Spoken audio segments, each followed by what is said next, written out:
نحمده ونصلي على رسوله الكريم أما بعد فأعوذ بالله من الشيطان الرجيم بسم الله الرحمن الرحيم يا أيها الذين آمنوا توبوا إلى الله توبة نصوحا عسى ربكم أن يكفر عنكم سيئاتكم ويدخلكم جنات تجري من تحتها الأنهار صدق الله العظيم وقال النبي صلى الله عليه وسلم كل بني آدم خطاء وخير الخطائين من التوابون رب اشرح لي صدري ويسر لي أمري واحلل عقدة من لساني يفقه قولي رب زدني علما رب زدني علما رب زدني علما سبحانك لا علم لنا إلا ما علمتنا إنك أنت العليم الحكيم سبھی دروازے ہوں گے بند تو یہ فیصلہ ہوگا، سبھی دروازے ہوں گے بند تو یہ فیصلہ ہوگا، چلو توبہ کرے توبہ کا دروازہ کھلا ہوگا، چلو توبہ کرے توبہ کا دروازہ کھلا ہوگا۔ برادران اسلام، بھائی دوست اور بزرگوں، انسان کی یہ خصلت ہے کہ وہ بھول چوک سے محفوظ نہیں رہ سکتا۔ یہی وجہ ہے کہ وہ دانستہ یا غیر دانستہ طور پر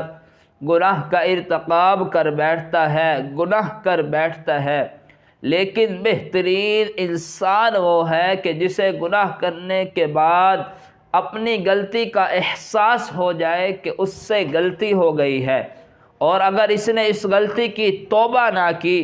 تو یہ غلطی اس کے خالق و مالک کو ناراض کر دے گی، اور اسے اپنے خالق و مالک کی ناراضگی کسی حال میں بھی برداشت نہیں، کسی حال میں بھی قابل قبول نہیں۔ یہی وجہ ہے کہ وہ فوراً اللہ رب العزت کی بارگاہ میں حاضر ہو کر روتا ہے، گڑ گڑاتا ہے، معافی مانگتا ہے اور کہتا ہے، آئندہ کے لیے پکا عزم کرتے ہوئے اللہ رب العزت کے دربار میں اللہ کے حضور توبہ استغفار کرتا ہے اور کہتا ہے کہ اے میرے خالق، اے میرے مالک، اے رب ذوالجلال، اے رب غفار و ستار، اس مرتبہ مجھے معاف کر دے، اس مرتبہ مجھے معاف کر دے، آئندہ کے لیے میں پکا عزم کرتا ہوں کہ کبھی گناہ نہیں کروں گا، کبھی غلطی نہیں کروں گا۔ میرے بھائی دوست اور بزرگوں، گناہ کے بعد اپنی غلطی کا احساس، گناہ کا احساس اور پھر توبہ کے لیے پیشمانی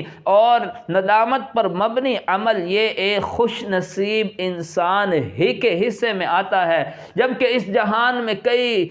گناہ گار بد نصیب ایسے ہیں، کئی سیاہکار بد نصیب ایسے ہیں کہ جنہیں ساری زندگی اس بات کا احساس تک نہیں ہوتا کہ ان کا خالق و مالک ناراض ہو چکا ہے، ان کا پروردگار ان سے روٹھ چکا ہے، اور وہ جو ہے اپنے خواب و دھن میں لگ کر دن رات گناہ پر گناہ کرتا چلا جا رہا ہے۔ اللہ اکبر۔